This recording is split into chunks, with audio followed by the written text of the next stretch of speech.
Ahojte, vítam vás u ďalšieho videa. Teraz sme na rozhľadni Klíže pri obci Beckov. Tak toto tu vyzerá. Výhľady sú tu ozaj ako krásne.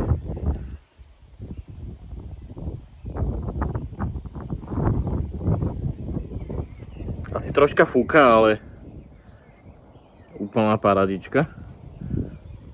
Je tu aj ohnisko, dá sa tu aj opekať.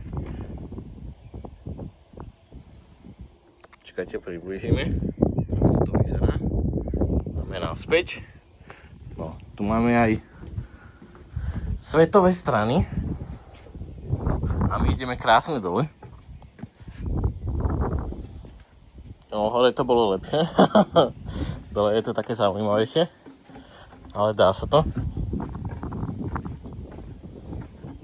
Je tu vyššie podlaží. Takže úplná paradička. A dneska je krásne, takže sa mi podarilo celkom počasie. Len musím ísť čo najrychlejšie domov, lebo za chvíľku začne byť zimšie. Mám len trigovicu, takže nie som na to nejako extra prichystaný. Je tu v blízkosti aj Salaš Beckov. Dosť dobrá reštaurácia, odporúčam.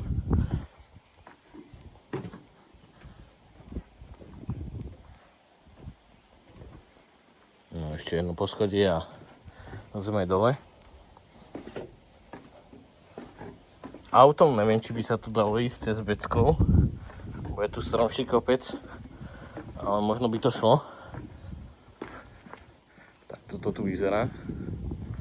Sú tu stolíky, lavičky, smetiaky. Je úplná paradička. Som tu dneska na bajku. Ako fakt krásne to tu je. Ideme pozrieť ešte to ohnisko. Takto majú tu nachystané drevko. Takže paradička. Tu je tiež smetiak. No. Tu je nejaká asi modlitebná alebo niečo také.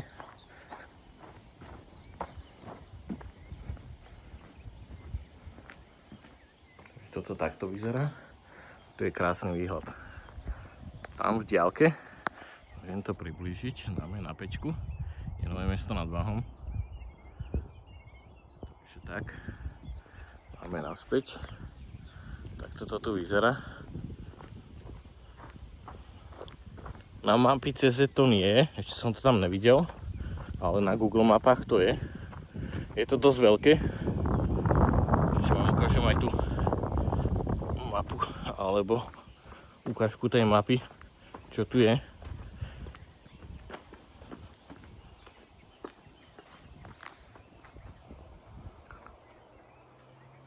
Si môžete prečítať.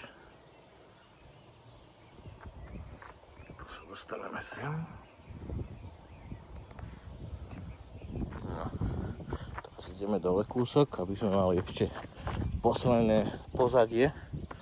Aby sme si pozreli, ako to vyzerá aj z tejto strany. Takže takto to tu vyzerá. Dobre. Ďakujem